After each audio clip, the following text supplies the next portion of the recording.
Vishnu Padaya Krishna Prastaya Bhutale Srimate Bhakti Vedanta Swami Namaste Saraswati Devi Guruvani Pacharani Nivrisesa Sunyavadi Paskati Dastani Jai Sri Krishna Chaitanya Prabhu Nityananda Sri Advaita Gadadhara Srivasadi Gaura Bhaktivinoda Hare Krishna Krishna Krishna Hare Hare Hare Rama Rama Rama Hare Hare Haribol.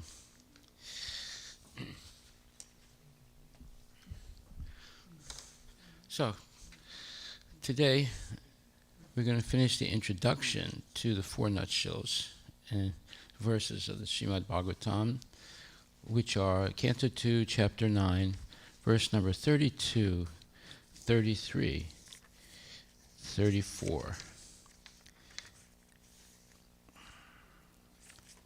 So 32, 33, 34, and then 35. Those are the four nutshell verses. And they're somewhat related to also the four nutshell verses of the Bhagavad Gita, which is the 10th chapter of Bhagavad Gita, verses 8, 9, 10, and 11. So we have four nutshell verses of the Bhagavatam and four nutshell verses of the Bhagavad Gita. When it says nutshell verses, it means that these four verses have the main theme of the whole Srimad Bhagavatam, or the whole Bhagavad Gita. Okay? So, and then yesterday we showed how there's a direct correspondence between Srimad Bhagavatam 1.1.1, first canto, first chapter, first verse of Bhagavad Gita, and the four nutshell verses. So we'll begin again with that 1.1.1. It says, Janmadasya yata nivayad itaratas charte su avigya swarat. Let's see, where is that? J-A-N.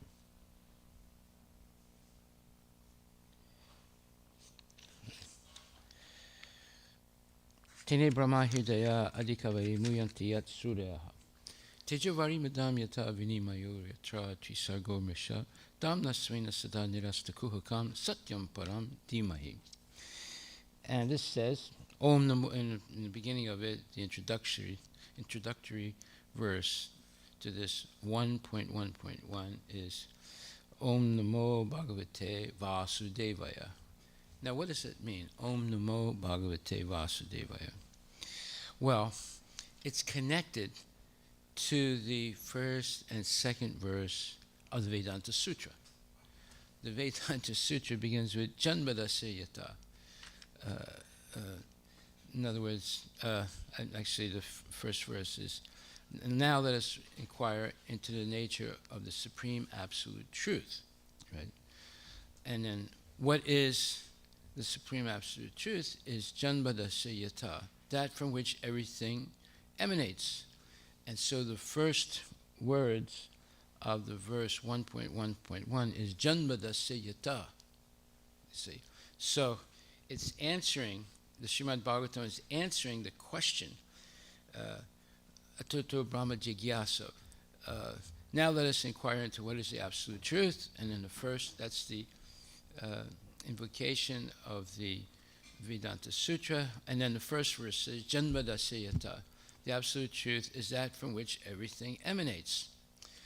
So this is the beginning of the Srimad Bhagavatam. Janmadasya yata nivayad itaratas charte su avigya swarat. But the beginning of it is actually Om Namo Bhagavate Vasudevaya. That answers the question of Janmadasya yata. What is it that is the origin of everything? It is Om Namo Bhagavate Vasudevaya. It's Krishna, the Supreme Personality of Godhead, who's the source of everything. So right from the invocation mantra and then the first mantra of Srimad Bhagavatam, the answer is given. And then the first verse of the Srimad Bhagavatam gives even more information. It says that O my Lord Shri Krishna, son of Vasudeva. So his name is Vasudeva. That means the son of Vasudeva. So that when it's a short A, it's Vasudeva, the father. When it's a long A, it's Vasudeva, the son of Vasudeva. So it says, O Lord Shri Krishna, son of Vasudeva, O all-pervading personality Godhead, I offer my respectful obeisances unto you. I meditate upon Lord Shri Krishna because he is the supreme absolute truth and the primeval cause of all causes of the creation, sustenance, and maintenance of the material world. Okay. I'm sorry, the creation, sustenance, and destruction of the manifested universes. He is directly and indirectly conscious of all manifestations, and he is independent because there's no other cause beyond him. It is he only who first imparted the Vedic knowledge unto the heart of Brahmaji, the original living being. By him, even the great sages and demigods are placed into illusion, as one is bewildered by the illusory representations of water seen in fire and land seen on water. So what is water seen in fire and land seen on water? When you're driving on an asphalt highway in the summertime and it's very hot, you look into the distance of the highway, you see water. Is there water? No. It is a illusory mirage due to refraction of sunlight. Now, what does that mean, refraction of sunlight? It means that because the asphalt is black, when the sun hits the asphalt, it heats it up, and then the heat bends the light. That's what's called refraction. And when that light bends, it creates this illusion or this mirage of water in the distance. So water seen on fire or land seen on water, the same thing happens in the ocean. If you're on a boat in the ocean on a hot day and you look in the distance, you'll see land. There's no land there. Again, it's an optical illusion due to refraction of light. Refraction of light means it bends due to heat. So, and then you also, if you have a glass of water and you put a spoon in it, it looks like the spoon is bent. That's another illusion, right? Illusory representation. So there are a lot of tricks that go on because of refraction and other things that makes things seem different than what they actually are. So, therefore, only because of him do the material universes temporarily manifested by the reactions of the three modes of nature appear factual, although they are unreal. So now here's another illusion. The three modes of material nature also give us illusory concepts. That is, goodness, passion, and ignorance, or sattva, rajas, and tamas. They are supernatural forces under the control of the demigods. Hare Krishna, thank you very much. Under the control of the demigods that present illusory concepts or illusory representations. So it says here, only because of him do the material universes temporarily manifested by the reactions of the three modes of nature appear factual, although they are unreal. I therefore meditate upon him, Lord Shri Krishna, who is eternally existent in the transcendental abode, which is forever free from the illusory representations of the material world. I meditate upon him, for he is the absolute truth. Now, in other places, it explains that what we see in this world is a perverted reflection in darkness. Now, what does that mean? Well, I'm going to show you right now. Look out that window there. Do you see lights out the window? That is an illusion. Are there any lights outside the window? Huh? No. How come you're seeing an illusion like that there are lights? Do you see it? Does everyone see it? Yeah. There are lights outside the window, but there are no lights outside the window. That is an optical illusion in darkness. So when it's dark on the outside and there's some light coming, and you see the lights are here in the inside, right? But you also see them on the outside. So that is an optical illusion in darkness. But on top of that, what we're seeing is a perverted reflection in darkness. In other words, it's upside down. It's not in the right way. It's upside down, plus it's an optical illusion, right? Because there's darkness on one side and a little bit of light going toward that darkness. So it projects this optical illusion. Okay, so now we come back. If you understand the first canto, first chapter, first verse, you will understand also the 4 nutshell verses, because they're summarized right there in this first chapter. And Bhaktisiddhanta Saraswati Thakur, he gave a lecture for 3 months on this number 1 canto, 1 chapter, 1 verse, first verse. For 3 months he lectured on it. That's how profound the first verse of the Srimad Bhagavatam is.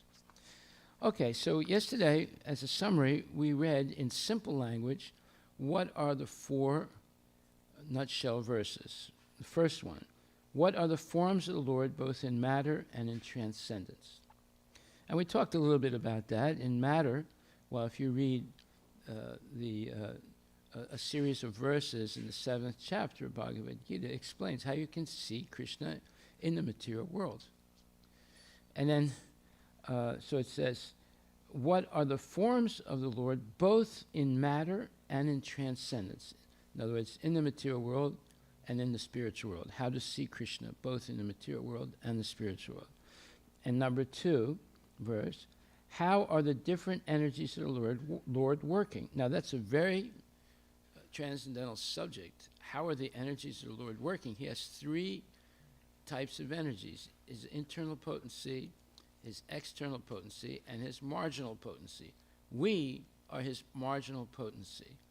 And his internal potency is Sat Chitananda Vigraha. That is eternity, bliss, eternity, knowledge, and bliss. And there are many subcategories of those 3 internal energies. And then the external energy is in terms of earth, water, fire, air, ether, mind, intelligence, and false ego. So, and there are, so you have these 3 types of energies. Anything you see in the material world is made up of spiritual and material energy. Now we who are the marginal energy, that means that we are in the middle. So, therefore, how is it possible that we fell down from the spiritual world? It's not complicated. We were marginal, meaning we were near the edge in Vaikuntha. And that means that we have the ability to see the material world from the spiritual world. And if we become attracted to something in the material world, we fall down because we're on the edge. We are marginal. Marginal means, if you look it up in a dictionary, it means you're on the edge of something, right? You're still on something, but you're on the edge, and there's something different right beyond. So we were all in Vaikuntha, and there are many places where Prabhupada explains that it is possible to fall down from Vaikuntha. Once you go back, it's impossible to ever fall down again. But it is possible because we have limited free will. If we become attracted to something in the material world, we can fall down. Right? And then we get stuck in the whole cycle of birth and death, and that can go on for hundreds and millions and sometimes billions of years before we can get out. Okay, so that's a whole big subject, but so then how are the different energies of the Lord working? And then number 3, how does the Lord play with his different energies? The Lord is playing with his different energies. And number 4, how may Brahma be instructed to discharge the duty entrusted to him? Okay, so then in the second canto, 9th chapter, verse number 31. It's the last verse before the beginning of the chapter of the nutshell verses. In the purport, it says that the prelude to the answers is this verse under discussion, wherein the Lord informs Brahma that knowledge of him, the supreme absolute truth, as it is stated in the revealed scriptures, is very subtle and cannot be understood unless one is self-realized by the grace of the Lord. In other words, you can't understand it simply by studying. That's what it's saying. That's not enough. You can't understand it going to a lecture here and a lecture there. You can't understand it by logic and reasoning. The only way you can understand it is by being engaged in devotional service under the tutelage or under the supervision of bona fide Shiksha and Diksha gurus. And this knowledge is ideally heard. Ideally, it should be heard, spoken by genuine devotees. Then you have a chance to understand. Also, yesterday we made it very clear, you cannot understand as long as you're influenced by rajas and tamas. You have to be situated in the mode of goodness to begin to understand. So it says here that the prelude to, so what is this verse, this second canto, 9th chapter, 31st verse? It says, the personality God had said, knowledge about me, as described in the scriptures, is very confidential, and it has to be realized in conjunction with devotional service. The necessary paraphernalia for that process is being explained by me. You may take it up carefully. Okay? That means, carefully means in a slow and steady manner, day by day, not occasionally. It has to be in a slow and very steady manner of hearing every day this knowledge spoken by genuine devotees. And then it says, the prelude to the answers is in this verse under discussion, wherein the Lord informs Brahma that knowledge of him, the supreme absolute truth, as it is stated in the revealed scriptures, is very subtle and cannot be understood unless one is self-realized by the grace of the Lord. That means this knowledge is revealed. It is not academic. Academic knowledge is something you learn. You go to classes and you take tests and you learn something. This is not like that. It's based on revelation. Revelation means it's revealed to you. And what does it say? The first mantra of the first chapter of the first canto, Srimad Bhagavatam, says, Tene Brahma Hridaya Adhikavaye Muyanti Yat Surayaha. What does that mean? It means that I meditate upon Lord Sri Krishna because he is the absolute truth and the primeval cause of all causes of the creation, sustenance, and destruction of manifested universes. He is directly and indirectly conscious of all manifestations, and he is independent because there's no other cause beyond him. It is he only who first imparted the Vedic knowledge unto the heart of Brahmaji. That's revelation. Krishna is in our heart as Paramatma. Paramatma is the source of all knowledge. The source of all knowledge is not what you learn in school. First of all, what you learn in school is not knowledge. And we said you have to go to the 13th chapter of Bhagavad Gita, verses 8 to 11, to know what knowledge is. And it says that knowledge, knowledge is, wait a minute, 1 second, 13th chapter. Yeah. Amaditvam adamitvam ahimsa santir arjvam acharya pasamam socham staryam atma vinigraha jyarte suvairagyam anas hankara evacha janma mrityu jaravyadi dukudosana darshanam asakti ranaviswam ga pat putra dara grihadisu nityam cha samachitatva istan istupapadisu maichanan yogena bhaktir avyak bicharini vivikta desasevitvam aratirjana samsaya adyatma jnana nityatvam tattva jnanartha darsanam etaj jnanam iti proktam ajnanam yad ato nyata. Humility, pridelessness, non-violence, tolerance, simplicity, approaching a bona fide spiritual master, cleanliness, steadiness, self-control, renunciation of the objects of sense gratification, absence of false ego, the perception of the evil of birth, death, old age, and disease, detachment, freedom from entanglement with children, wife or husband, home, and the rest, even-mindedness amid pleasant and unpleasant events, constant and unalloyed devotion to me, meaning Krishna, aspiring to live in a solitary place, detachment from the general mass of people, accepting the importance of self-realization and philosophical search for the absolute truth, all these I, meaning Krishna, declare to be knowledge, and besides this, whatever there may be is ignorance.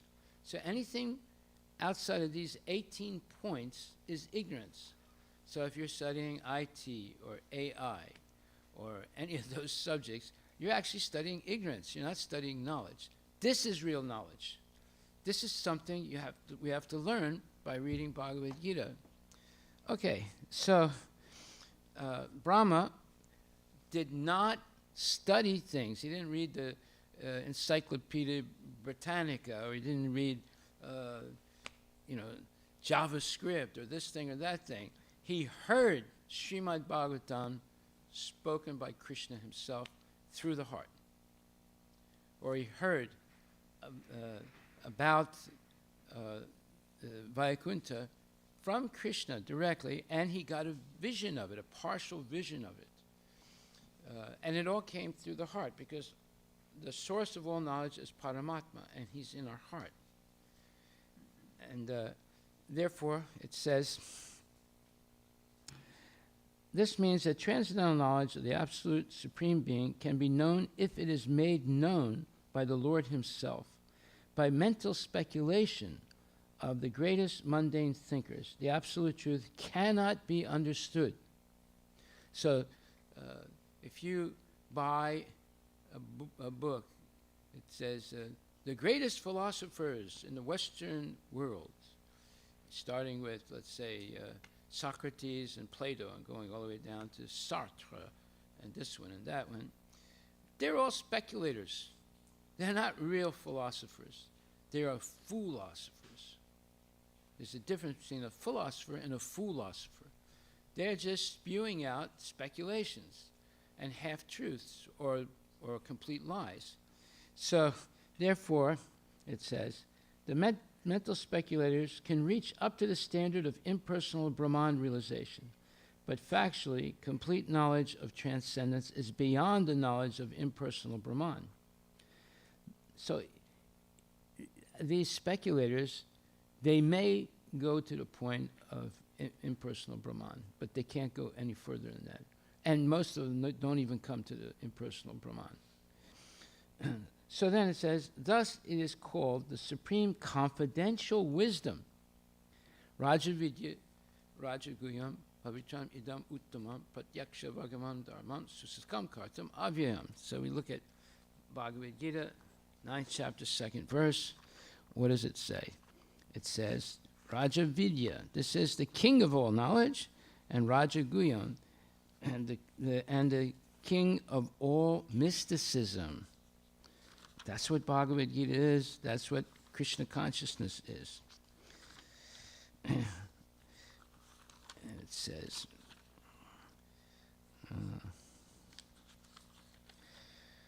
this knowledge is the king of education, the most secret of all secrets. It is the purest knowledge, and because it gives direct perception of the self by realization, it is the perfection of religion. It is everlasting and is joyfully performed. This is what the knowledge that you get in Bhagavad Gita and Srimad Bhagavatam. This is not ordinary knowledge. You cannot learn this in college. You cannot learn it in a PhD course. You cannot learn it from people who are eating meat and engaging in illicit activities. You can only learn it if Krishna is pleased with your service. Then you can learn something.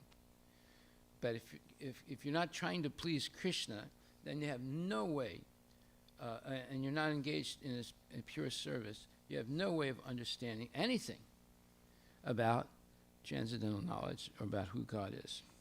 The mental speculator can reach up to the standard of impersonal Brahman realization, but factually, complete knowledge of transcendence is beyond the knowledge of impersonal Brahman. Thus, it is called the supreme confidential wisdom. Out of many liberated souls, someone may be qualified to know the personality of Godhead. In the Bhagavad Gita, it is also said by the Lord himself that out of many hundreds of thousands of people, one may try for perfection in human life, and out of many liberated souls, one may know Krishna as he is. Therefore, the knowledge of the personality of Godhead may be attained by devotional service only. Rahasyam means devotional service. Lord Krishna instructed Arjuna in the Bhagavad Gita because he found Arjuna to be a devotee and a friend. Without such qualifications, one cannot enter into the mystery of the Bhagavad Gita. Now look what he just said. He just referred to a verse in the 4th chapter of Bhagavad Gita. 1st chapter, verse number 3. Sevayam mayate dya yoga prokta puratana bhaktosi me sakachetis rahasyam hitat uttamam. This is Bhagavad Gita 4, number 3.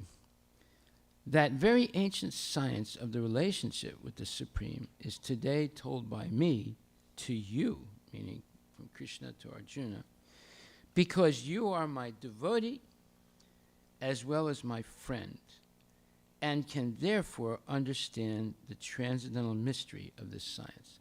So you have to be Bhakta and Saka, Krishna's devotee and Krishna's friend. And wait a minute, there's another qualification, which is the 1st chapter of that first verse of the 9th chapter, which says, Idam tu te guyatamam pravakshami anasuyave jnanam vijnanam sahitam yajgatva muksyasi subat. The Supreme Personality of Godhead said, my dear Arjuna, because you are never envious of me, I shall impart to you this most confidential knowledge and realization, knowing which you shall be relieved of the miseries of material existence. So you have to be Bhakta, Saka, and Anasuya, his devotee, his friend, and not envious. Then you are qualified to begin to hear about Krishna. And Krishna will begin to reveal this transcendental knowledge. Otherwise, it's not possible to understand anything about the Lord. You can be the smartest person in the world, the highest IQ, and still be an idiot because you don't really understand Krishna. And why? Because you're not Bhakta, Saka, and Anasuya. Okay, so it says, therefore, knowledge of the personality of Godhead may be attained by devotional service only. Rahasyam means devotional service. Lord Krishna instructed Arjuna in the Bhagavad Gita because he found Arjuna to be a devotee and friend. Without such qualifications, one cannot enter into the mystery of the Bhagavad Gita. well, there's going to be many mysteries in the subject of Krishna. The soul is a mystery. It's something you can't see. Even if you have the strongest microscope in the world, you will not be able to see it. It's smaller than an atom. And Krishna is smaller than the soul because he's in the heart of the soul. So one time a devotee argued with Prabhupada. I said, Prabhupada, not everything has a heart. Not all living entities have a heart. Prabhupada said, how do you know that? No, but the scientists say. So what do they say? What do they know? They don't know anything. Krishna says, I'm in the heart of every living entity. That means every living entity has a heart. It could be a microscopic living entity. It still has a heart. Now, you see, there are mysterious things in this world. There's plenty of mysterious things. How does the soul get into the sperm? It's not the husband that produces the sperm. I mean, it's not the husband that produces the soul. He produces the sperm, but not the soul. The soul is put in there, and I explained this yesterday, by Krishna himself. And it's mysterious. You don't see it. And when you die, your soul goes to another body because of the subtle body. You have two bodies. You have a gross body and a subtle body. When you die, only the gross body dies. The subtle body doesn't die. And it carries you to the next body. This is mysterious. These are things you don't see. You cannot see them, right? But yet it's happening. There are many, many mysterious things in this world. And the only way we can learn about them is by studying with the help of 6 Indic Gurus, this Bhagavad Gita and Srimad Bhagavatam. So it says, one cannot enter into the mystery of the Bhagavad Gita. Therefore, one cannot understand the personality of Godhead unless one becomes a devotee and discharges devotional service. This mystery is love of Godhead. Therein lies the main qualification for knowing the mystery of the personality of Godhead. See how many times he's mentioning the word mystery? Right? And what is the ultimate mystery? It is love of Godhead. Say, how many people actually attain love of Godhead? Very few. Very, very few. And it's manifested by devotional service, unalloyed devotional service. Therein lies the main qualification for knowing the mystery of the personality of Godhead. And to attain the stage of transcendental love of Godhead, regulative principles of devotional service must be followed. So there's another group called, Prabhupada named the International Society for Krishna Consciousness. And this other group they named International Society for Divine Love. They have, it's basically, what's his name? Kripalu Maharaj in India, but he had a disciple that came to the United States, and he was taking advantage of young women, and then he had to leave run away from the United States because the women had reported him to the police, and he went and hid back somewhere in India. His name was Catuh Maharaj. So they still have their ashram in Austin, Texas, a big ashram. And Kripalu, and especially his disciple, their preaching point is this, that the goal of life is love of Krishna. And there's supposed to be two stages. One is that you have to follow sadhana bhakti, and eventually you graduate to Raganuga Bhakti. We can give you Raganuga right away. That's their philosophy. We'll give it to you right away. You don't need this nonsense sadhana bhakti, right? So, now, did Rupa Goswami say that in Nectar Devotion? Did Sanatana Goswami say that? Did any of the Vaishnava Acharyas say? No. This is made up. Kripalu Maharaj, he was a woman hunter, and he defiled many women. right? I don't know if you know that or not. And they built a big temple right near our Krishna Balaram temple. And of course, he's dead now. What? Prema. Yeah. Prem. Prem means love, right? Yeah, the whole thing is bogus. Completely violation of what everything that the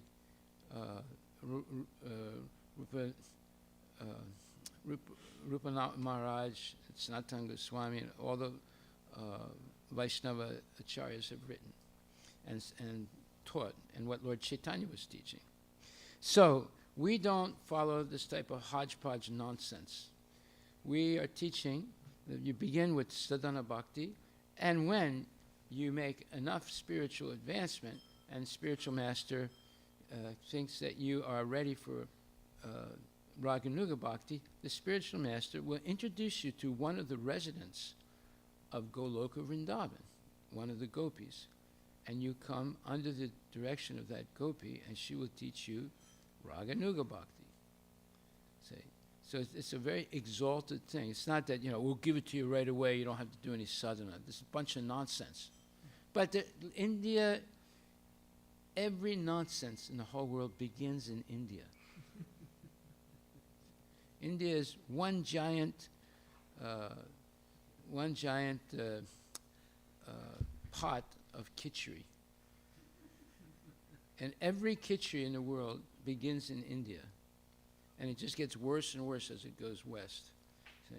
So, therefore, we're not interested in khichdi. We're interested in pure devotional service. The regulative principles are called vidhi bhakti, or the devotional service to the Lord, and they can be practiced by a neophyte with his present senses. In other words, our present senses are contaminated, right? But we can use those contaminated senses and gradually purify them. Such regulative principles are mainly based on hearing and chanting of the glories of the Lord. There it is. Shravanam Kirtanam is the basis of how to learn Krishna Bhakti, by hearing bona fide speakers and repeating what they've said. And then gradually you'll be able to remember. So, Shravanam, Kirtanam, Vishnu Smaranam, Padasevanam, Archanam, Archanam, Vandanam, Dasyam, Sakyam, Atmanivedanam. These are the 9 types of devotional service, but it all begins with hearing and repeating. Shravanam, Kirtanam. Sometimes people say, eatinum, sleepinum. No, it's not by eatinum and sleepinum. It's by hearing and repeating, and then you have a chance to remember. And it's got to be regular hearing and repeating, because we forget very easily. Okay, such regulative principles are mainly based on hearing and chanting of the glories of the Lord. And such hearing and chanting of the glories of the Lord can be made possible in the association of devotees only. Lord Chaitanya therefore recommended 5 main principles for attaining perfection in the devotional service of the Lord. The first is association with devotees, hearing. If you associate with real devotees, not nonsense devotees that go, did you see what that person was wearing today? It was really disgusting. No, that's nonsense. If you listen to nonsense, you become nonsense. But if you listen to bona fide devotees, they're only going to speak about transcendental subject matter of Krishna. See? So you don't want to hear nonsense. Why? Because everything begins by hearing. How does a child learn to speak? The child doesn't go to school when they're 1 year old, 2 years old, 3 years old. They're at home, and they're just hearing the parents speak. But any child in the world can learn any language in the first 5 years. They can learn Chinese, they can learn Mongolian, they can learn Sanskrit, they can learn any language just by hearing and repeating. See? So that is the most important way to learn. It's not by studying. Studying, you don't really learn. You remember something so you can pass a test. That's it. But you want to learn something, you have to hear it, and it has to be repeated, and it has to be bona fide knowledge. Okay, so Lord Chaitanya therefore recommended 5 main principles for attaining perfection in devotional service of the Lord. The first is association with devotees. That'll give you hearing, if they're real devotees. Second is chanting the glories of the Lord. So you hear, and now you repeat, or you chant the glories of the Lord, just like Ishwara Parama Krishna Satchitananda Vigraha Anadiradir Govinda Sarva Karana Karanam. Yeah, you should repeat these mantras every day, right? And then, third, hearing Srimad Bhagavatam. So you associate with devotees. You chant the glories of the Lord by chanting these choice mantras. And then you hear Srimad Bhagavatam from a pure devotee. And fourth, residing in a holy place connected with the Lord. That could be a temple. It doesn't mean it has to be in Vrindavan, India. It could be in Sammamish, Washington, or it can be in Hawaii, wherever there's a genuine devotee, genuine temple, and proper worship is taking place, and there are regular classes going on. And then next and last, number 5, worshiping the deity of the Lord with devotion. Such rules and regulations are parts of devotional service. So, as requested by Lord Brahma, the personality of Godhead, will explain all about the 4 questions put forward by Brahma.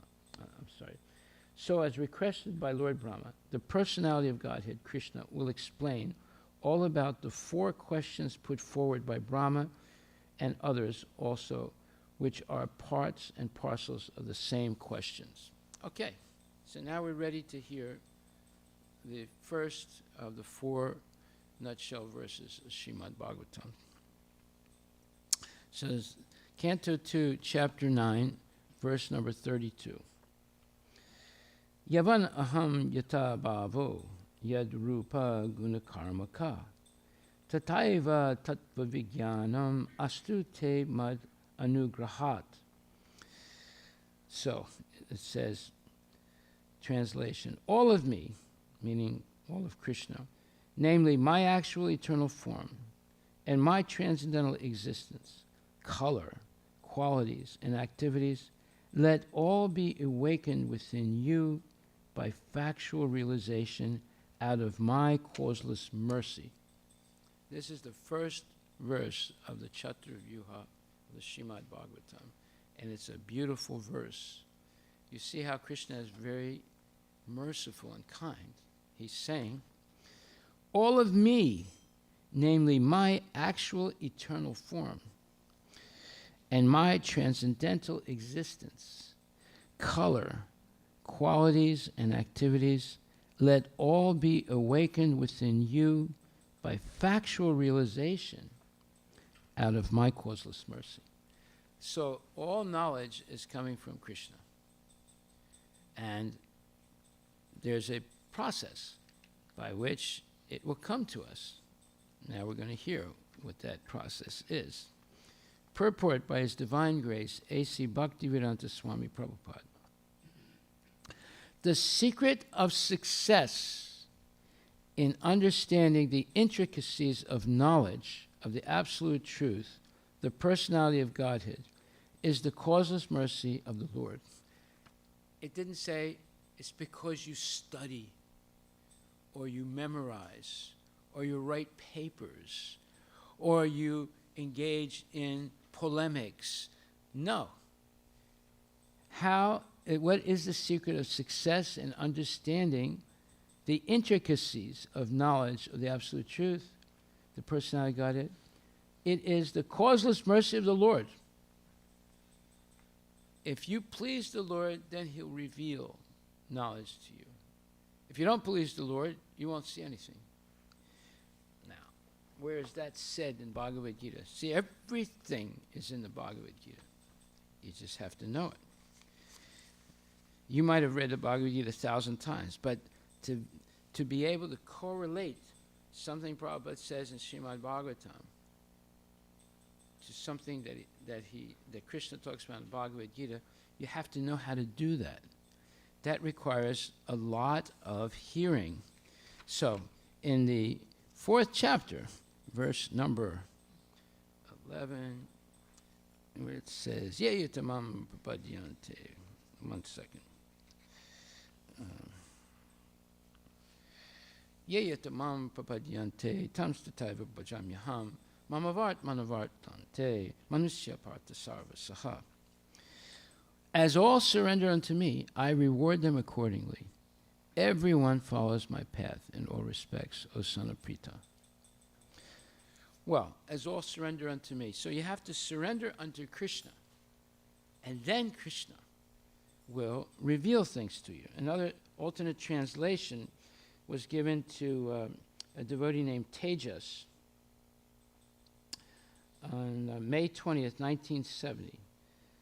And Prabhupada wrote, the Lord will reveal himself to you in proportion to your sincere efforts to satisfy him only.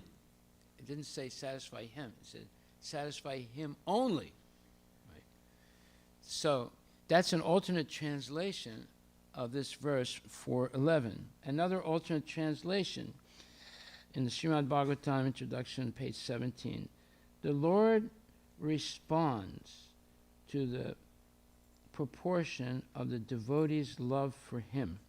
That's another alternate translation of this verse. And so we see that there's a proportion here. If you surrender 1% for the Lord will show you 1% of himself. If you surrender 10% to the Lord, he'll reveal 10% of himself to you. If you reveal 50% to the Lord, he'll reveal 50% to you. And if you surrender 100% to the Lord, if you surrender 100% to the Lord, he'll give you 100% understanding of who he is. So it's a proportion. Yeyatamam prapadyante tam stataiva bhajamyaha mamavart manavartante manusya partha sarvasaha. As all surrender unto me, I reward them accordingly. So this is reciprocal. There's a reciprocation that takes place between the devotee and the Lord. You surrender, he reveals himself to you. You serve him with love and devotion, he reveals himself to you to the degree that you offer him love and devotion. So therefore, Krishna is not interested. You can't bribe him with money. It doesn't work. You can try, but it doesn't work. You can't bribe him in any other way. You can't threaten him. It doesn't work. But yet, he says in Bhagavad Gita 9:26, Patram pushpam phalam toyam yome bhakta prayachati tadaham bhakti aparatam asnami prayatat mansaha. If one offers me with love and devotion a leaf, a flower, a fruit, or water, I will accept it. Okay. So that means that anybody, even the poorest man in the world, can become the top devotee. If they offer us a simple leaf, like a tulsi leaf, or with a flower or a fruit or water, but if it's offered with love and devotion, he will accept it. These two verses, 4:11 and 9:26, are very important to understand how to connect to Krishna. It's through love and devotion. It's very simple. It's not complicated. And anyone can do it. The richest person or the poorest person can do it. It's open to everyone. And it's easy. Let's hear what Prabhupada says. 9:26, purport. For the intelligent person, it is essential to be in Krishna consciousness, engaged in the transcendental loving service of the Lord, in order to achieve a permanent, blissful abode for eternal happiness. The process of achieving such a marvelous result is very easy. and can be attempted even by the poorest of the poor without any kind of qualification. You don't need a PhD, you don't need a master's degree, you don't need be graduated from college, you don't need to be graduated from high school or from middle school or from kindergarten, you don't need any of that. You simply have to learn how to offer with love and devotion a leaf, water, fruit, and flower. What could be easier than that? In fact, Prabhupada said when he first came to America and he was going to present this philosophy of Lord Chaitanya, he thought that many people would accept it right away because it's so easy. You see? And he was surprised that people were not so interested. Later on they became interested, but at first, he was a little bit surprised. It was so easy; it wasn't complicated. One time, a long time ago, when we had that broken down house here, and one man came. He was a member of the Arya Samaj. I call it Arya Hodgepodge. Anyway, he saw me. At that time I was the only pujari, and I was making an offering at lunch to the deities. And after the whole offering and the arti and everything, I served him prasadam, and I sat down with him. And he said, you're doing good things. I said, oh, thank you. So I learned this from my guru, His Divine Grace, A.C. Bhaktivedanta Swami Prabhupada. He said, but it's not correctly done. I was surprised when he said that. I said, what do you mean? He said, this is not the way to learn Vedic Shruti. I didn't even know what Shruti meant at that time, but that means Vedic knowledge, right? So he said, first you have to learn the Sanskrit alphabet. Then you have to learn how to recite the Sanskrit words. He said, and then you have to learn how to read the Sanskrit and then recite it. And then you have to learn context. And then you have to learn this, and then you have to learn that. It went through a long list of things. He lost me right there. The Prabhupada never said that. You have to do this, you have to do that, right? And then he said, and this deity worship, he said, is not correct. He said, you have to do Agnihotram. So he went through a whole list of things that you have to do to be actually, a Arya Hodgepodge. Right? So I listened to, I didn't know that much at that time, but I didn't want to argue with him, and I listened. I said, my guru didn't say all that. He said, I know, that's why I'm telling you. I said, well, thank you very much. I said, but I think I'll just follow what my guru told me. And then, he wanted to argue with me a little bit, then he stopped. So this is what you're up against, see? The Arya Samaj is a hodgepodge. They don't accept deity worship. Deity worship is essential. Lord Chaitanya, that's one of the things that Lord Chaitanya said, that you have to engage in deity worship, one of the 5 fundamental things, right? So who should we believe? Should we believe this hodgepodge guy, or should we believe Lord Chaitanya? This is a decision we have to make in our life. And who should we believe? Prabhupada is saying, look, this whole thing is easy. Pacham pushpam phalam toyam. Just offer me with love and devotion a leaf, water, fruit, and flower, and I will accept it. The only qualification required in this connection is to be a pure devotee of the Lord. It does not matter what one is or where one is situated. The process is so easy. Now, it's the second time he's saying it's easy, right? The process is so easy that even a leaf or a little water or fruit can be offered to the Supreme Lord in genuine love, and the Lord will be pleased to accept it.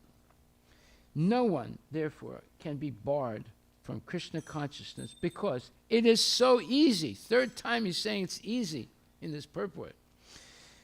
It is so easy and universal. Who is such a fool that he does not want to be Krishna conscious by this simple method and thus attain the highest perfectional life of eternity, bliss, and knowledge. Krishna wants only loving service and nothing more.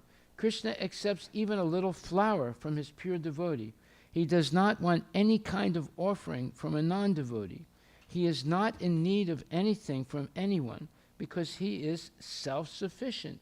And yet, he accepts the offering of his devotee in an exchange of love and affection. To develop Krishna consciousness is the highest perfection of life. Bhakti is mentioned twice in this verse in order to declare more emphatically that bhakti, or devotional service, is the only means to approach Krishna. No other condition, such as becoming a brahmana, a learned scholar, a very rich man, or a great philosopher, can induce Krishna to accept some offering. Without the basic principle of bhakti, nothing can induce the Lord to agree to accept anything from anyone. Bhakti is never causal. It's not that because, well, I studied this book, I studied that book, I did this parikrama, I did this bhakti shastri, I did this, I did that. Those are causal things. Bhakti is not causal. It's based on simple love and devotion. Right? It has nothing to do with how many PhDs you have, or how much money you have, or how famous you are. It depends on your love and devotion.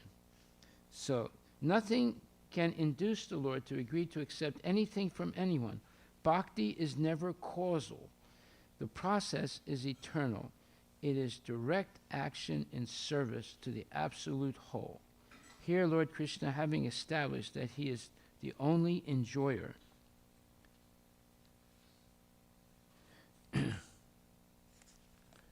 only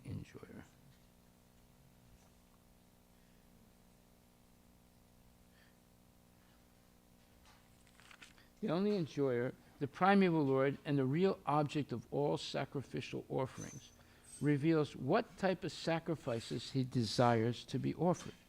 If one wishes to engage in devotional service to the Supreme in order to be purified and to reach the goal of life, the transcendental loving service of God, then one should find out what the Lord desires of him.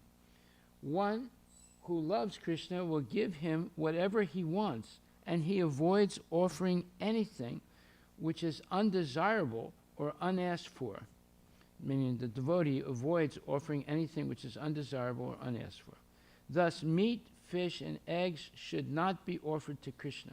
If he desired such things as these offerings, he would have said so. Instead, he clearly requests that a leaf, fruit, flowers, and water be given to him, and he says of this offering, I will accept it. Therefore, we should understand that he will not accept meat, fish, and eggs. Vegetables, grains, fruits, milk, and water are the proper foods for the human beings and are prescribed by Lord Krishna himself. Notice Krishna is not a vegan. He's not a vegan. Right? The vegans say, oh, you drink milk? Oh, that's evil. No, it's not. It's a proper thing to do, especially if you get ahimsa milk from our farm. That's the best, right? Okay, I won't read the rest of this, but you see, this is the real subject of the 4 nutshell verses. So it says that even in the material world, the father of many sons discloses the secret of his position to the pet sons. The father discloses the confidence unto the son whom he thinks worthy. An important man in the social order can be known by his mercy only. Similarly, one must be very dear to the Lord in order to know the Lord. The Lord is unlimited. No one can know him completely, but one's advancement in the transcendental loving service of the Lord can make one eligible to know the Lord. Here we can see that the Lord is sufficiently pleased with Brahmaji, and therefore he offers his causeless mercy to him so that Brahmaji may have the factual realization of the Lord by his mercy, or Krishna's mercy only. Now this is very important. Brahma is the first created living being in this universe. And he's not created, well, in other words, Garbhodakshay Vishnu produces Brahma without the help of Lakshmi. He does it on his own. So Brahma, when he's born, it's before the material creation has taken place. And he's born on the whorl, or this lotus flower, and there's a stem coming from the abdomen of Garbhodakshay Vishnu, and it goes up, and then there's the flower, and Brahma is sitting on that flower. And he's confused, because he doesn't know who his origin is, or what his origin is, doesn't know what his purpose in life is, and the world hasn't been created yet. So he explores the so-called world, which is in the stem of this flower, this lotus flower, and he goes all over the stem, and it's completely dark, and doesn't see anything. And he's confused. He comes back up again, sits down on the whorl of the soft flower, lotus flower, and he doesn't know, what his purpose in life is. And then he hears two syllables, ta, pa, and that he understands. Now, why did he understand that? Those are two letters of the Sanskrit alphabet. Let's look at that. That's very interesting. The Sanskrit alphabet has so many different letters, let's see. So top up.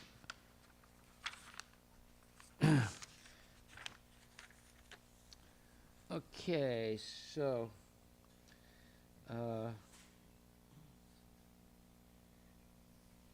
if we look at the Sanskrit alphabet,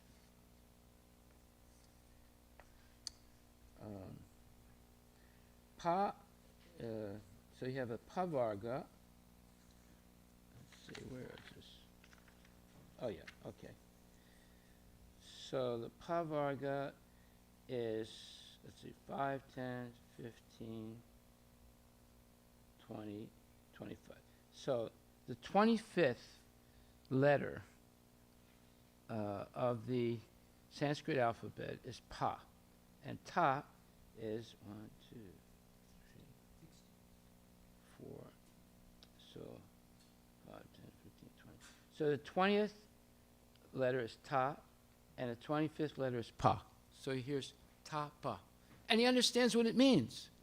How did he understand what it means? Because he had a previous birth. And he's being born in the next creation, so he has this in his memory. Just like you have in your memory things that you did in previous lives. You don't remember it right now. It is possible to remember it, but you don't remember it right now. Just like, for example, let me ask you a question. Were you with your mother when you were born? Huh? Yeah. Were you with her? What? What? What? Were you with your mother when you were born? Huh? Do you remember it? No. Okay. So in the same way, we all were with Krishna's, but we don't remember it. It's the same way you don't remember being with your mother when you were born. You understand? But it's possible to remember. Your mother can tell you, hey, you were with me, buddy. Right? I'm the one that you came out of my womb. Right? But you don't remember it, but you can't say I wasn't with my mother when I was born. You see? So in the same way, we were all with Krishna when we were born, or originally. We don't remember it. But it's possible to remember it. You know how you remember it? You know how you improve your memory? Hare Krishna, Krishna Krishna, Hare Hare. Hare Rama, Rama Rama, Hare Hare. This is explained in the 4th chapter of Bhagavad Gita. You learn You can improve your memory by chanting the holy names of the Lord. That's why it's recommended that we should chant every day, minimum 16 good rounds. Hare Krishna, Krishna Krishna, Hare Hare, Hare Rama, Rama Rama, Hare Hare. So in the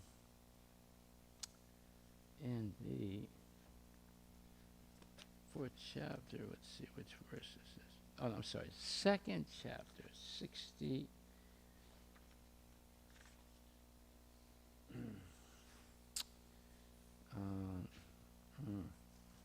Okay, we'll come back to that. Okay, wait a minute. Just another place here. Let's see. Yeah, we'll come back to that. Okay, so if we chant Hare Krishna sincerely, we can remember being with Krishna originally. It's in our memory, we just forgot it, right? And why do we forget? Because it gives us a chance to voluntarily surrender to Krishna. If we remember everything we did in previous lives, we would be forced to surrender. We'd remember how stupid we were and how much we suffered and all the dumb things that we did. And somehow or other we come to the human form of life. And if you can remember all that, you would be forced to surrender to Krishna. So that you're not forced, Krishna gives you forgetfulness. So, Sarva Shichaham Hridi Sanivisto, Matak Smritir Jnanam Apohanam Cha. I am in the heart of every living entity, and from me comes remembrance, knowledge, remembrance, and forgetfulness. So that we're not forced to surrender to Krishna, Krishna gives us forgetfulness of our previous lives. But if someone was a good devotee in their previous life, just like Gajendra was a king in his previous life. And then he took the body of an elephant. And when he got bitten by that crocodile, and the crocodile wouldn't let go, he began to recite a mantra that he used to say when he was a human being. Right? And he used that mantra to pray to the Lord. And then the Lord came and saved his life. So it is possible to remember things from previous life. So there's another example, Brahma. He hears tapa, he understands what it means. You have to do austerity. And he does austerity for millions of years. It's not 10 minutes in the morning and 10 minutes at night meditation. Everything is silly nowadays, you know.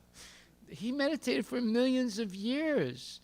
And then he heard Krishna's flute after all that time, and he became illuminated with knowledge by hearing the flute. And then Krishna spoke to him and gave him some, let's say, preliminary vision of the spiritual world and what his purpose is. Now, Brahma does not, as we said yesterday, he doesn't create souls. Krishna is the origin of all the souls. But Brahma creates the bodies. He's like a potter. A potter takes some clay and makes things with the clay, you know, dishes and vases and things like that. So Brahma makes bodies, with material energy: earth, water, fire, air, ether, mind, intelligence, false ego. You have a question?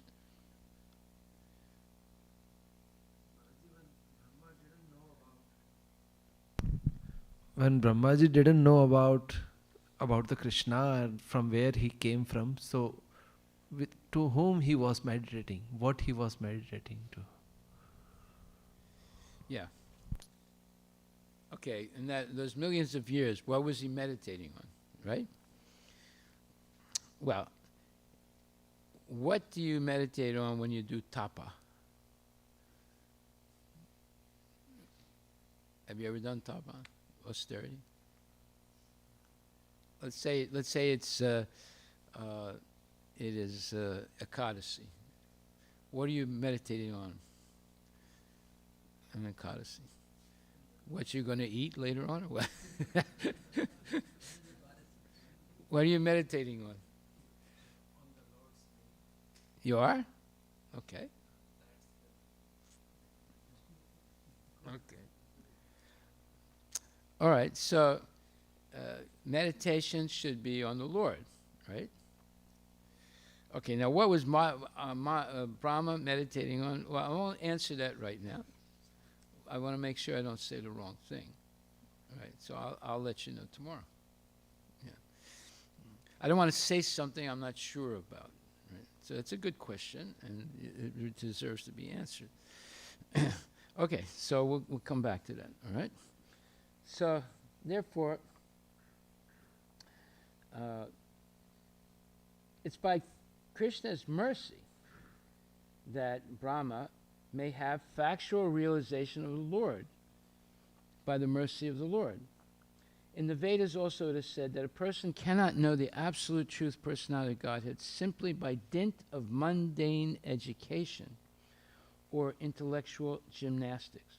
One can know the supreme truth if one has unflinching faith in a bona fide spiritual master, as well as in the Lord. Such a faithful person, even though illiterate in the mundane sense, can know the Lord automatically by the mercy of the Lord. So that the example of that is Bhaktisiddhanta Saraswati Thakur's guru. Guru was illiterate. He couldn't read or write.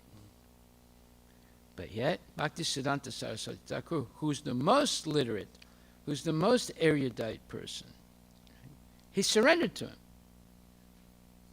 Why? Because his guru was a pure devotee.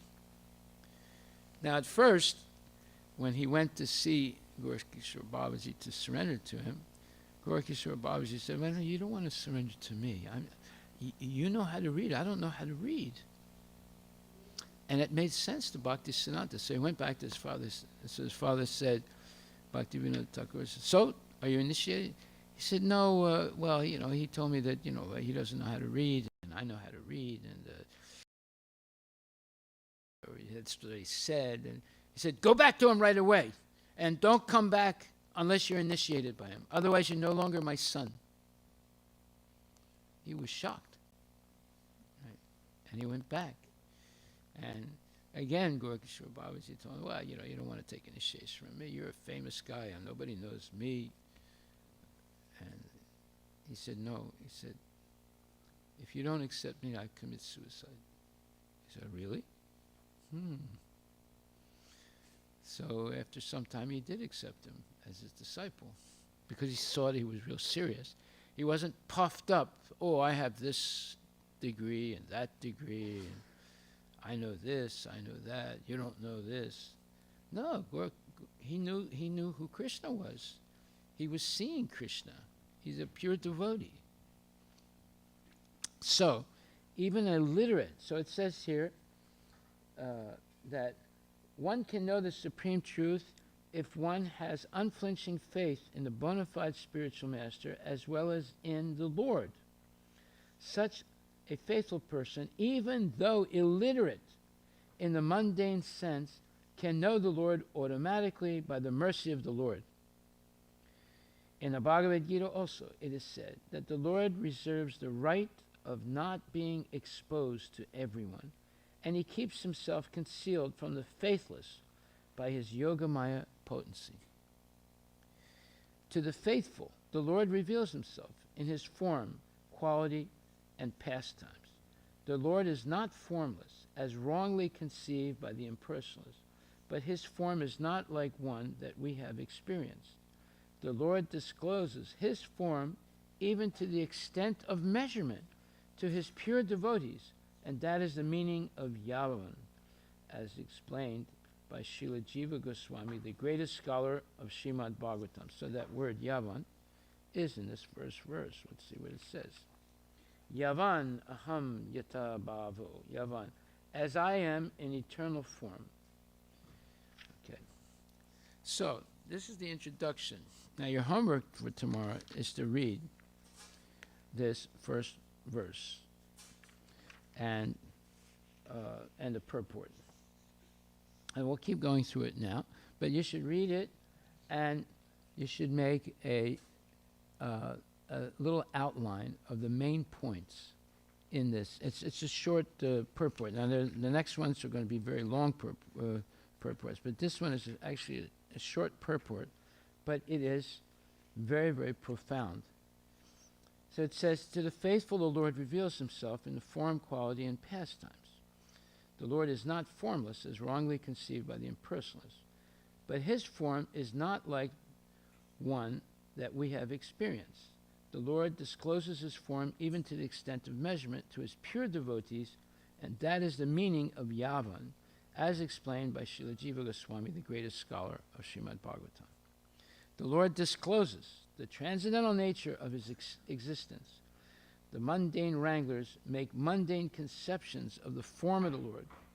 It is said in the revealed scriptures that the Lord has no mundane form. Therefore, persons with a poor fund of knowledge conclude that he must be formless. Now, see, this is what the Mayavadis do. Mayavadis, they are the original cancel culture people. You know what cancel culture is? What is it?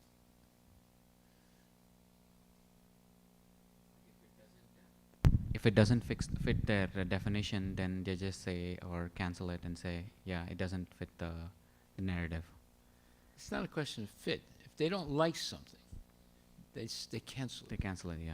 Like just like people in the South, some people in the South, they didn't like to see the statues of Civil War rebels being glorified in southern states.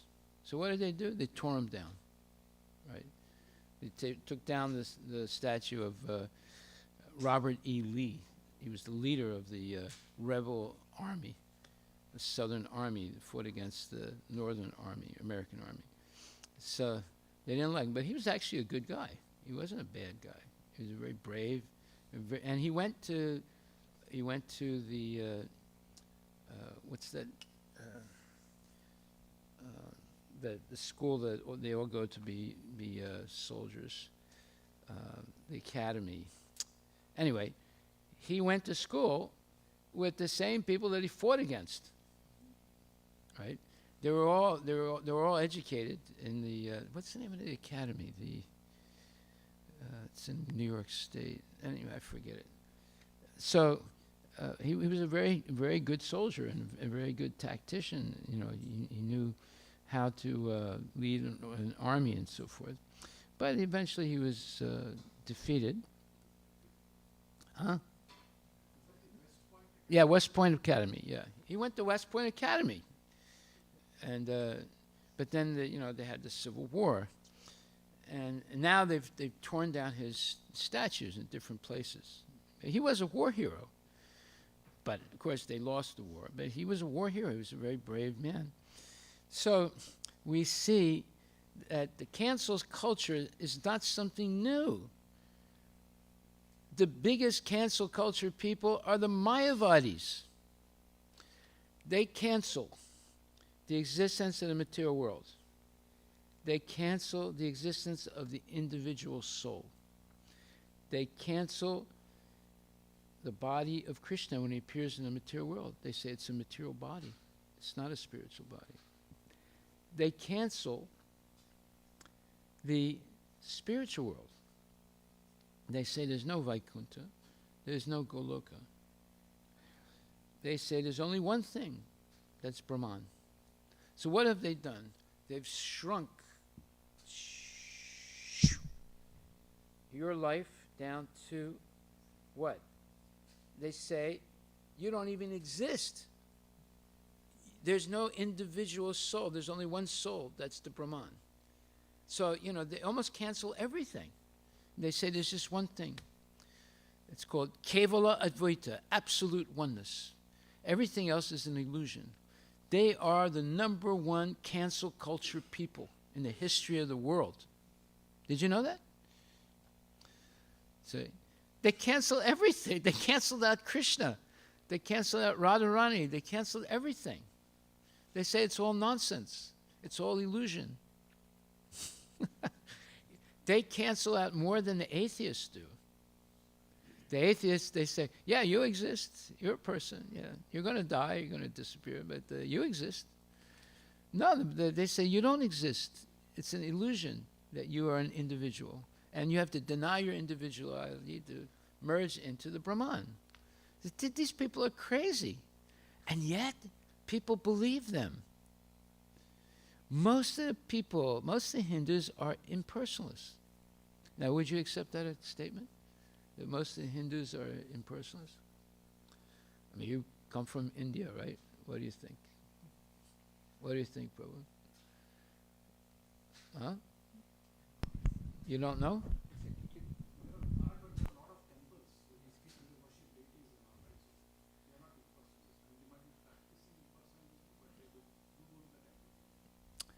That doesn't mean they believe.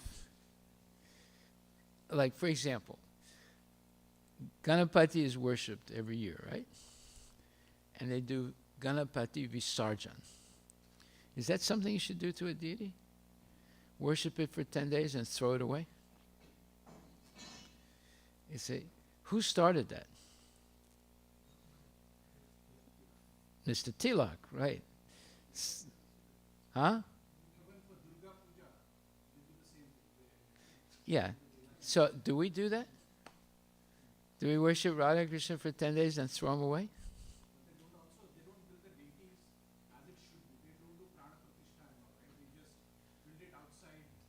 If you worship the deity, it doesn't matter you did Pran Pratishtha or not. If you worship the deity, you've installed the deity. You see, it doesn't matter.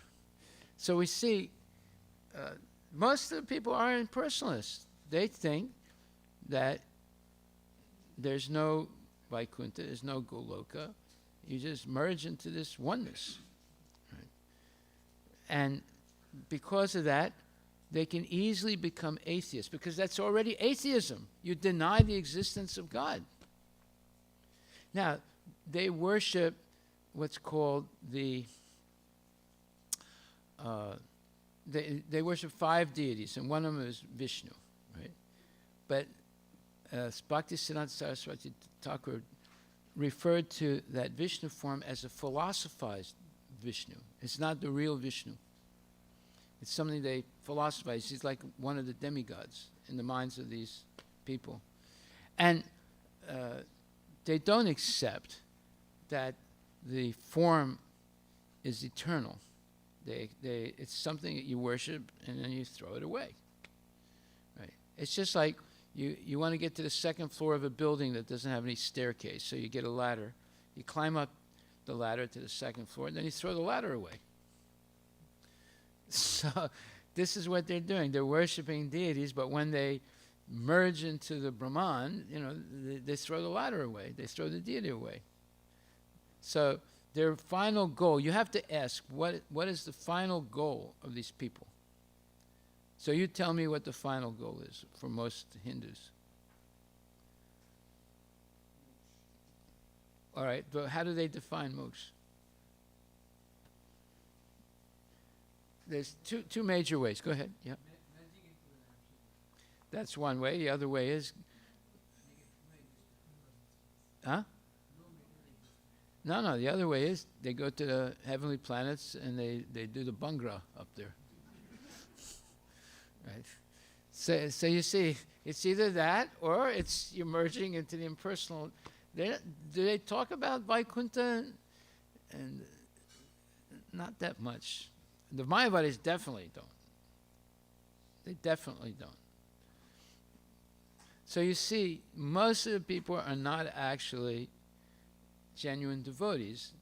They're mixed. They're Mishra. There's Jnana Mishra. There's Karma Mishra. There's Yoga Mishra. It's all mixed. It's not pure.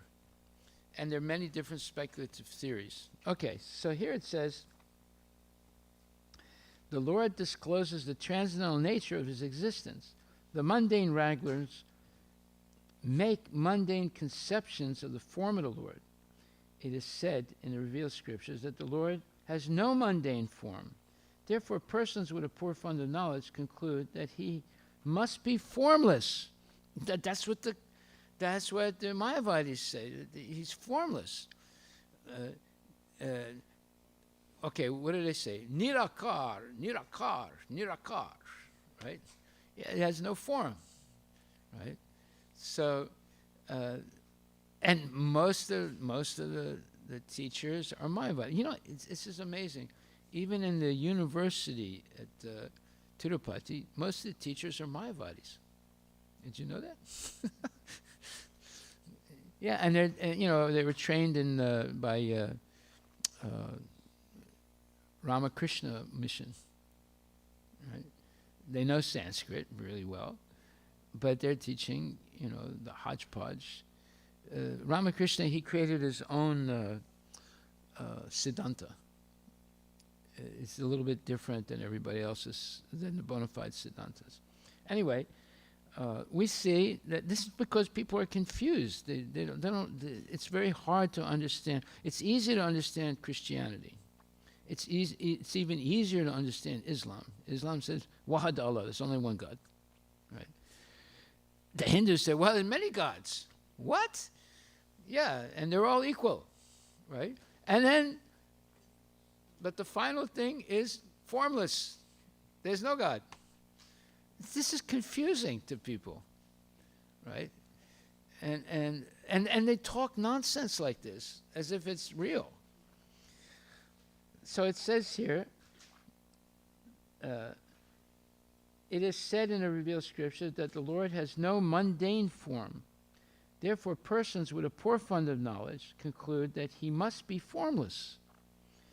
They cannot distinguish between the mundane form and the spiritual form. According to them, without a mundane form, one must be formless.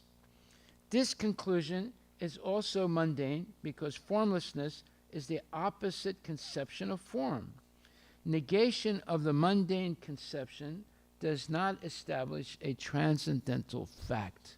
That's a very profound statement by Prabhupada. Negation of the mundane conception does not establish a transcendental fact. In the Brahma Samhita, it is said that the Lord has a transcendental form and that he can utilize any one of his senses for any purpose. For example, he can eat with his eyes and he can see with his leg. In the mundane conception of form, one cannot eat with one's eyes or see with his leg. That is the difference between the mundane body and the spiritual body of Sat Chit Ananda. A spiritual body is not formless. It is a different type of body of which we cannot conceive with our present mundane senses. Formless, therefore, means devoid of mundane form or possessing a spiritual body of which the non-devotee can have no conception by the speculative method. Well, that's what Mayavad philosophy is, all speculation. So you have Mayavadis, then you have Karma Mishra, Hindu devotees, and you have Yoga Mishra, so-called devotees, and you have Jnana Mishra, so-called devotees. They're all hodgepodge. They're all mixed. They're all full of misconceptions. And that's why Hinduism is failing today. And it'll continue to fail. It'll even disappear if it keeps going like this. Because it's all mixed up. It's all confused. There's so many different theories. And it's entered into...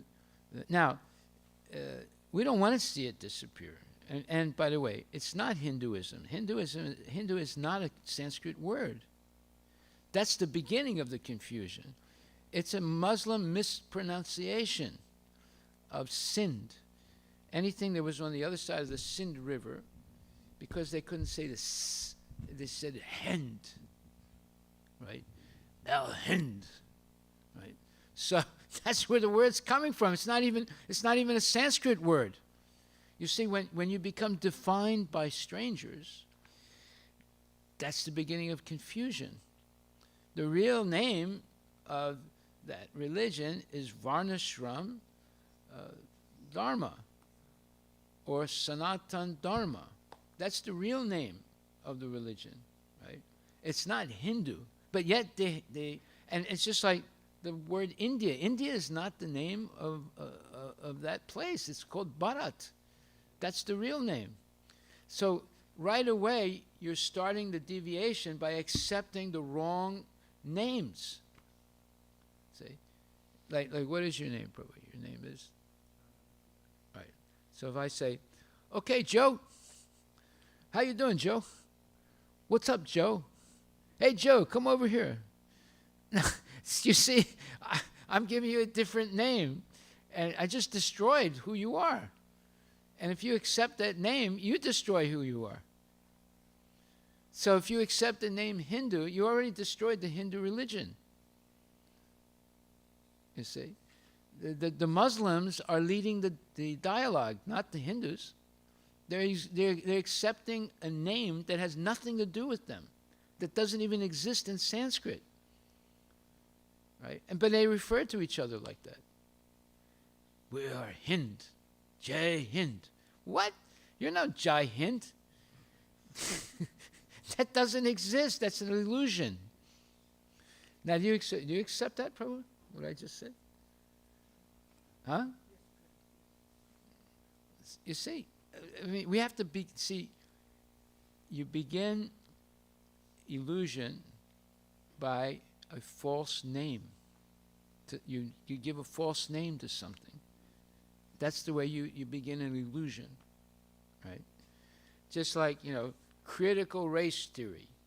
Someone comes up with this theory that America is an evil country. And now they teach it to kids.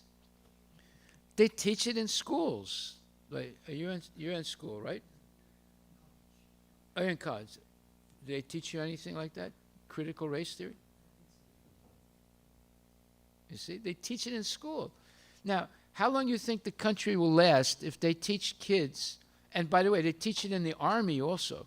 They teach it to the army. That's why they're having trouble getting people to join the army now. Because they're teaching them that America is an evil country. You see? So everything begins with sound.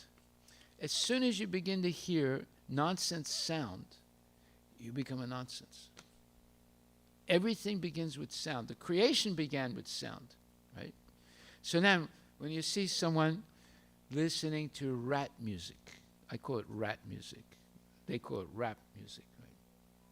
So what is rat music? You become a rat by listening to it. Because everything starts from sound. So now we're trying to hear transcendental sounds. This purport is transcendental sound. It's explaining wonderful things about Krishna, who is Krishna. The Lord discloses to the devotee his unlimited varieties of transcendental bodies, all identical with one another with different kinds of bodily features. Yeah, he comes as Nrsingadev, he comes as Matsya, he comes as Vamana, he comes in all these different forms, but it's always the same person. Then people say, oh, he also comes as a demigod. No. He does rarely come as a demigod also, but very rarely. But his eternal forms, there are many of them, they're eternal. When he comes sometimes as a demigod, it's a temporary form. It's not eternal. There's no Vaikuntha planet with that form.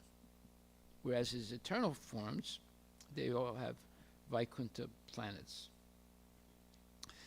Okay, so here it says, the Lord discloses to the devotee his unlimited varieties of transcendental bodies, all identical with one another, with different kinds of bodily features. Some of the transcendental bodies of the Lord are blackish, and some of them are whitish. Some of them are reddish, and some of them are yellowish. Some of them are four-handed, and some of them are two-handed. Some of them are like the fish, and some are like the lion. All these different transcendental bodies of the Lord without any differential category, meaning it's all the same person, even though the qualities seem to be a little different, but it's the same person, are disclosed to the devotees of the Lord by the mercy of the Lord, and thus the impersonalist false arguments claiming the formlessness of the supreme truth do not appeal to a devotee of the Lord, even though such a devotee may not be very advanced in devotional service.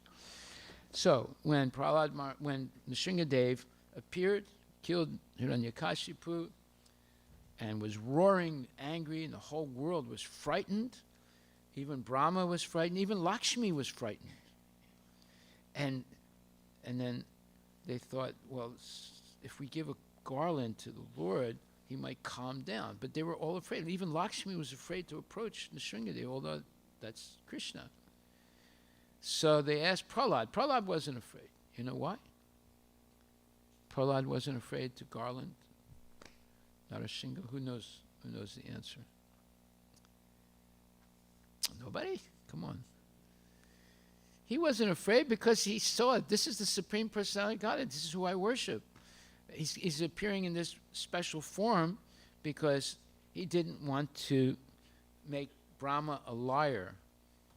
So Brahma gave certain benedictions to Hiranyakashipu. Right? He couldn't be killed during the day or at night. He couldn't be killed in the sky or on the earth or in the water. He couldn't be killed by a demigod or a demon and so forth. So many different benedictions. So therefore, but he never said he can't be a mixed lion human being. He never said that. So therefore he appears in this unimaginable form as half lion, half man. And he kills him with his nails. He didn't say, you can't kill me with nails, you know. So in this way, Krishna appeared in a form that didn't violate the promises that Brahma made to Hiranyakashipu. Now, if I read this to a normal person, what I just read, some of them are like fish, and some are like the lion. All these different transcendental bodies of the Lord, without any differential category, are disclosed to the devotees of the Lord by the mercy of the Lord, and thus the impersonalist, false arguments claiming the formlessness of the Supreme Truth do not appeal to a devotee of the Lord, even though such a devotee may not be very advanced in devotional service. Well, Prahlad was not, he was Krishna conscious, but he was just, what was he? He was like a 5-year-old kid, right? But he was not fooled when he saw Nrsingadev, and he was not afraid because he recognized the Lord. Everybody else was afraid, but he wasn't. So if you read this to an ordinary person, they'll say, look, I can't believe this. It's a bunch of nonsense. It doesn't make sense. The Lord has unlimited numbers of transcendental qualities, and one of them is his affection for his unalloyed devotee. In the history of the mundane world, we can appreciate his transcendental qualities. The Lord incarnates himself for the protection of his devotees and for the annihilation of the faithless. His activities are in relationship with his devotees. Srimad Bhagavatam is full of such activities of the Lord in relationship with his devotees, and the non-devotees have no knowledge of such pastimes. The Lord lifted the Govardhan hill when he was only 7 years old and protected his pure devotees at Vrindavana from the wrath of Indra, who was overflooding the place with rain. Now, this lifting of Govardhan hill by a 7-year-old boy may be unbelievable for the faithless, but for the devotees, it is absolutely believable. The devotee believes in the almighty potency of the Lord, while the faithless say that the Lord is almighty, but do not believe it. Yeah, they say, well, the Lord can do anything, but I don't really believe he could lift a mountain, right? When he's only 5 or 7. Such men with a poor fund of knowledge do not know that the Lord is the Lord eternally, and that one cannot become the Lord by meditation for millions of years or by mental speculation for billions of years. The impersonal interpretation of the mundane wranglers is completely refuted in this verse, because it is clearly stated here that the Supreme Lord has his qualities, form, pastimes, and everything that a person has. All these descriptions of the transcendental nature of the personality of Godhead are factual realizations by the devotee of the Lord, and by the causeless mercy of the Lord, they are revealed to his pure devotee and to no one else. In other words, you don't become a pure devotee of Krishna, you're not going to understand anything about Krishna. No possibility. So one time I was on this television program on the free channel. There's a channel on the television in Seattle, and they let anybody. You have to apply, but you can have your own show. So I was on. I was invited to be a speaker, and the man that was the moderator of that program, his name was Salim. I used to call him Slime. He was a slimy guy. Anyway, one day he had a Sikh, he had a Buddhist, he had me, and him. He was Muslim. So we were talking about God. So they asked me, so what do you know about God? I said, well, and I started explaining about Krishna, you know. And then the Sikh interrupted me. He said, no. You know, when I said, you know, Yetamam prapadyanti tam sataiva bhajamyaham. You know, as you surrender to Krishna, proportionately he reveals himself to you. And the Sikh said, no, this is not true. Right? And then he got supported by Slime, you know. Slime said, no, I don't believe it. This is not a fact. So I said, look, I told the Sikh, listen, I said, if you insult my God, I'm going to insult every one of your gurus. And I have a lot to say about this. So I said, you be very careful. I don't want to hear you say anything like that again. And I looked at Slime and I said, and you? I said, you're the moderator. You don't have the right to agree with this nonsense. You know, of course they threw me off the program after that. But you see, if you listen to nonsense like that, you have to counter it. You can't just sit there and accept them talking nonsense and blasphemy of Krishna, right? And then I told Slime, I said, you know, Krishna dances with the gopis. I said, you could become a gopi. You would look good in a dress. That was too much for me. I couldn't take that. So, I mean, we shouldn't be afraid to challenge these people because, I mean, the worst people are the Mayavadis. They insult Krishna worse than atheists do, right? And they're supposed to be believers in God, right? Or at least in Brahman, effulgence. So this is a wonderful purport. It's short. Make an outline of the main points in this purport. And do a test. Take somebody that is not a believer in Krishna consciousness and read this paragraph. The Lord discloses to the devotee his unlimited varieties of transcendental bodies, all identical with one another with different kinds of bodily features. Some of the transcendental bodies of the Lord are blackish, and some of them are whitish, and some of them are reddish, and some of them are yellowish.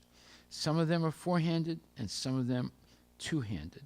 Some of them are like fish, and some are like the lion. All these different transcendental bodies of the Lord, without any differential category, are disclosed to the devotees of the Lord by the mercy of the Lord, and thus the impersonalist false arguments claiming the formlessness of the supreme truth do not appeal to a devotee of the Lord, even though such a devotee may not be very advanced in devotional service. I guarantee you, they'll say, look, that's nonsense. I didn't understand one word, and if I try and understand it, it's nonsense. I don't believe any of this. See, that's how far off people are. Now, can you adjust to this one little paragraph? See, because these are nutshell verses. The whole Bhagavad Gita, the whole Srimad Bhagavatam is based on these 4 verses. Can you accept what's being said in this paragraph, explaining as part of the purport of this verse? You have to think about it. See, that's why it's so difficult for most people to be Krishna conscious. They have to accept things that are so foreign to them that they can't even conceive that it's true. See? But we accept it, or do we? That's the question. So you make an outline of the main points of this purport. It's very important. And see if you actually accept these statements. Because otherwise, you're not going to get anything out of this seminar, right? Because if you can't accept these type of statements, you're not ready to understand Krishna consciousness. Okay, are there any questions?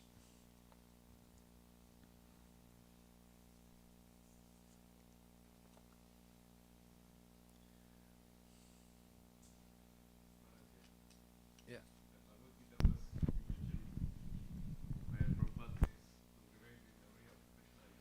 Hare Krishna. Yeah, you got it? It's 8.8 looks like, Maharaj.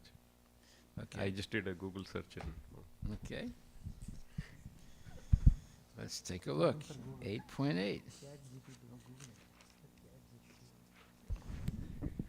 8.8. One's memory of Krishna is revived by chanting the Maha Mantra Hare Krishna. There it is. Haribol, thank you. You helped refresh my memory here. Hare Krishna.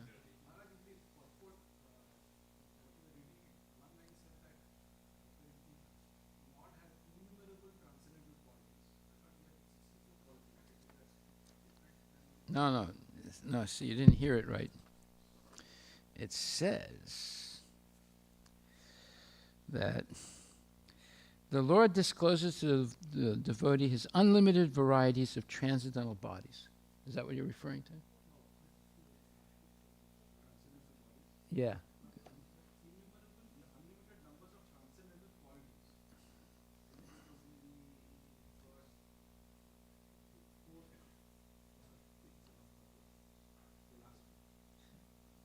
Where?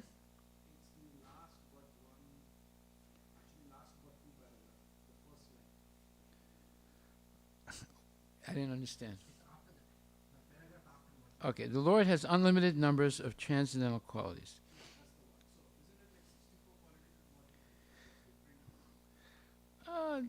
But look, you cannot limit the Lord. Okay?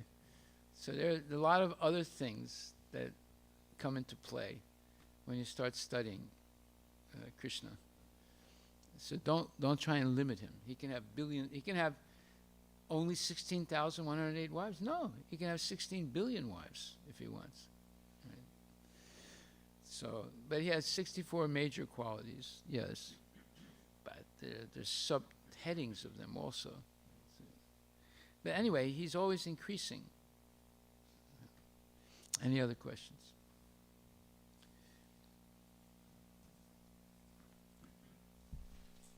It's a little late now. 9:25. Time to do dodo.